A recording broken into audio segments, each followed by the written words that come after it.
नमस्कार सभी प्यारे स्टूडेंटों को और सभी किसान भाइयों को। किसान भाइयों के लिए वीडियो अति आवश्यक है और हम सब किसान वर्ग से हैं जुड़े हुए हैं, तो ये वीडियो आपके लिए भी बड़ा आवश्यक वीडियो है और इस वीडियो को ज्यादा से ज्यादा किसानों तक पहुंचाएं ताकि फायदा, मैंने कहा नहीं कभी शेयर करने, इस वीडियो के लिए आपको कह रहा हूं क्योंकि जरूरी वीडियो है ये। थोड़ा सा ये वर्तमान में हम पशुओं बगैर हम हमारी कल्पना नहीं कर सकते। हमारी दैनिक आवश्यकता दूध दही छाछ सब पशुओं से मिल रही है और वर्तमान में पशुओं के अंदर बहुत भयंकर रोग फैला हुआ है और उस रोग का नाम है लंबी स्किन डिजीज रोग। हो सकता है आपने नाम सुना होगा। यह लंबी स्किन डिजीज रोग जो कि एक वायरस रोग है, कैम्प्रीपोक्सी या फिर जिसे कहते हैं नितलिंग वायरस, नितलिंग या कैम्प्रोपोक्सी वायरस। देसी भाषा में, सीधा गांव की भाषा में बात करूं, क्यों गांव के अपने बुजुर्गों को याद नहीं रहता तो गांव वाला सीधा याद रखो कि गांठियो रोग यानी गंठदार रोग, यानी पशुओं की गांठ हो जाती है, वही है गंठदार रोग जिसे हम कह सकते हैं। इस रोग को अगर हम बात करें, थोड़ा सा बैकग्राउंड 2 मिनट में, ये रोग सर्वप्रथम जाम्बिया में मिला था 1929 के अंदर। फिर ऐसे होते हुए रूस होते हुए भारत, एशिया महाद्वीप में बांग्लादेश में इसका 2019 में इसका केस मिला था। भारत के अंदर इसका केस 2019 में उड़ीसा के अंदर मयूरभंज में इसका केस मिला था, इस रोग का, गंठिया रोग का, गांठदार रोग का। तो इस केस में पिछले 16 महीने में भारत के 15 राज्यों में ये रोग फैल चुका है पशुओं के अंदर। यानी तेजी से वायरस रोग है तो फैलते फैलते, समय इतना ही कोरोना में लगा था, फैलते फैलते कभी ना कभी आप तक पहुंच ही जाता है, आपके आस पड़ोस गांव तक इस रोग पहुंच ही जाता है। जैसे कोरोना वायरस जो था, डरते डरते 15, 16, 17 महीने बाद हमारे आस पड़ोस गांव तक पहुंच गया था। तो ये रोग भी मान के चलो कि पहुंच सकता है आपके गांव, आपके पड़ोस तक। ये रोग किस में होता है? ये रोग पशुओं में होता है, गाय और भैंस के अंदर। विशेष रूप से ये गायों को प्रभावित कर रही है। भैंसों में भी देखा गया, इतना नहीं है जितना गायों के अंदर है। गायों में ये रोग ज्यादा देखा गया। अब बात ये आती है कि सर लक्षण क्या है। पहले हम देखें कि इस रोग के लक्षण क्या है। जैसे ही इस रोग के संपर्क में कोई पशु आए, सर संपर्क में कैसे आएगा, यानी फैलेगा कैसे, पहले ये देखना है। ये रोग फैलने का एक तो कारण होता है कि पशु दूसरे पशु के रोगी के संपर्क में आ जाए। दूसरा, ये आने के बाद मच्छर है, मक्खी है, इनकी वजह से ये रोग फैलता है। फैलने के बाद कुछ समय लगता है पशु के अंदर इसके लक्षण आने में। सबसे पहले जो लक्षण आएंगे वो गांठ बननी शुरू होगी इससे संबंधित। आज आपको पता है मुख्यमंत्री साहब ने भी इससे संबंधित पोस्ट की थी, क्या ध्यान रखना क्या, वो मैं सीधे आपको देसी भाषा में बता दूंगा। इसमें गांठ बनने शुरू होंगे और पशु के पूरे शरीर के ऊपर गांठ बनेगी, पैरों के अंदर, पूंछ के अंदर भी, माथे के अंदर भी, ऊपर जन्नांगों के अंदर भी और अंदर भी बन सकती है, यानी गर्भाशय के अंदर भी, अंदर भी गांठें बन सकती है। इससे मुंह के अंदर लार टपकनी शुरू हो जाएगी, उसकी नाक के अंदर भी बन सकती है, आंखों के ऊपर भी बन सकती है, बड़ी बड़ी गांठें बननी शुरू हो जाती है। इससे तुरंत ही पशु बीमार हो जाएगा, यानी बुखार आएगी, उसके बाद में दूध देना कम कर देगा और भी बहुत सारे इफेक्ट पशु के अंदर आने शुरू हो जाते हैं। अब बात करें मृत्यु दर, तो है कम इसकी, 10% से नीचे ही है। जिस रोग होता है 10% से नीचे पशु मृत्यु दर है इसकी। दूसरी सबसे अच्छी बात यह कि ये पशुओं से मानवों में नहीं फैल रहा है। आपके अगर पशु किसी के हो गए तो डरने की जरूरत नहीं है, मानव के अंदर ये रोग नहीं फैला। फिर भी हमें भी सावधानी रखनी चाहिए, लेकिन नहीं फैल रहा है, ये सबसे अच्छी बात है इस रोग की। अब हम बात करते हैं कि इस रोग की पहचान आपको बता दी, गांठें बनेगी बड़ी बड़ी, इसके बाद में वो गांठें बड़ी होगी, फिर कुछ गांठें फूट के घाव हो जाएंगे और घाव के बाद रस्सी टपकनी शुरू हो जाती है, कुछ गांठें झड़ना शुरू हो जाती हैं। अगर इम्यूनिटी अच्छी है और तो पशु धीरे धीरे सही भी हो जाता है, लेकिन पशु में बहुत सारे प्रभावित आएंगे। हो सकता है उसमें जनन क्षमता न रहे, या पशु गर्भाशय गए तो गर्भपात भी पशु का हो सकता है। तो इस प्रकार के कुछ लक्षण, अल्सर भी बन सकता है। अब हम बात करें कि अगर पशु के हो गया तो हम क्या करें सर। पहली बात, वही सावधानियां रखनी पड़ेगी जो कोरोना के अंदर मानव को, क्योंकि ये एक वायरस रोग है। वायरस रोग कभी समाप्त नहीं होते। जैसे कोरोना एक वायरस रोग है, पोलियो वायरस रोग है, HIV वायरस रोग है, तो रेबीज है, ये रोग जो है वो कभी समाप्त नहीं होते। तो वायरस रोग कभी समाप्त नहीं होता, इनका कभी उपचार भी नहीं आता, इनका बचाव ही इनका उपचार होता है। जब पशु के हो जाए तो हमें डॉक्टर ट्रीटमेंट लेना है, वो डॉक्टर दवाइयां देगा, उनकी हम चर्चा न करके हम देसी इलाजों की चर्चा करेंगे इनके अंदर। जैसे ही पशु के अंदर हुआ, सबसे पहले तो पशु को क्वारंटाइन करो। यानी अगर आपके पास 10 गायें हैं, 10 भैंसे हैं या और पशु है, जिसके हो गया उस पशु को अलग किया जाए, उसका खाने पीने बर्तन सारे ही अलग रखे जाए। दूसरी बात, ये रोग मच्छरों द्वारा या मक्खियों द्वारा फैल रहा है।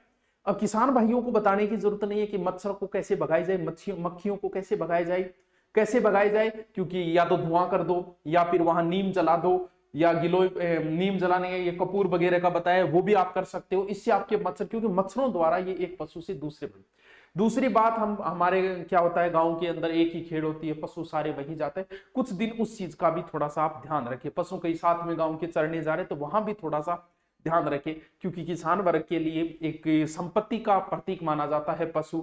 और बहुत बड़ी भी आजकल पैसे भी बहुत लगते हैं, भैंस लाएं, गाय लाएं, ऊंट लाएं। तो अब देखिए, पहचान आपको बता दी गई है। अब गांठ बननी शुरू हुई तो कई बार ऐसा होता है कि जैसे पिछली बार कोरोना में किसी को खांसी आ रही, टेंशन नहीं आ रहा, आपने खांसी है को नहीं है, घटी कोरोना रही एक नॉर्मल है। कई बार पशु में ऐसे भी गांठ हो सकती है। पहचान सीधी सी है, आपके गांव में किसी के ये हुआ और उसके बाद में किसी पशु के हो रहा है तो कंफर्म मान लेना आपके गांव में ये रोग आ चुका है पशु के अंदर। अब बचाव एक से दूसरे के हो रहा है तो मतलब कंफर्म आ चुका है। पहचान सीधी सी है, अब इसकी कोई जांच थोड़ी कराओगे। अब बात करने की इसका इलाज क्या है। किसी भी वायरस रोग का इलाज ओनली फॉर इम्यूनिटी पावर होता है। जैसे कोरोना का क्या था, इम्यूनिटी पावर, हम लोग इम्यूनिटी की चीजें खा रहे थे तो वही इम्यूनिटी पावर। अब बात है कि पशुओं की इम्यूनिटी कैसे बढ़ाई जाए। पशुओं की इम्यूनिटी पावर ही जरूरी है। पहली बात सबसे अच्छा, अगर पशु के अंदर हुआ है तो सबसे पहले क्या करना है, एक तो आप, क्योंकि ये एक त्वचा का रोग है जिसके अंदर पशु की खुजली आना, ये चीजें होगी, ये एक स्किन डिजीज रोग कह सकते हैं हम इसे। पहले अगर आपके नहीं भी आए तो भी आप ये काम कर सकते हो। क्या करना है, नीम की पत्तियां लाके और उसे पानी में उबालेंगे और उसके बाद पानी ठंडा हो जाए तो आप अपने पशु को इससे नहला सकते हो। अगर आपके पशुओं में नहीं आए तो भी ये प्रयोग कर सकते हो, ये नॉर्मल चीज होती है ये। इसके बाद पशु की इम्यूनिटी पावर कैसे बढ़ाई जाए।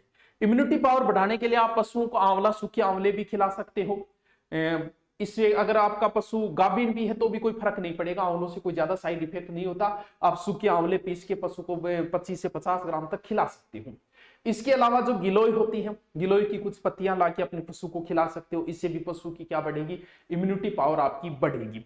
इसके बाद में जो इलाज है, देसी इलाज, ये भी बहुत अच्छा कारगर है। अब आप कहोगे कि सर आप डॉक्टर बने, मैं डॉक्टर नहीं बना, मैंने वीडियो देखे हैं, गूगल पे सर्च किया है, उसके बाद में ये चीजें, क्योंकि ये देसी चीज है, इससे कोई पशु पे साइड इफेक्ट नहीं आएगा, आप कर सकते हो इसके अंदर। हाँ, कुछ जो है वो गर्भवती अगर गाभीन पशु है तो उसमें ध्यान रखना पड़ेगा, वो मैं आपको बता दूंगा कि ये सामान्य पशु में कर सकते हो, गाभीन पशु में नहीं। गिलोय वगैरह नॉर्मल चीजें आप खिला सकते हो पशुओं को।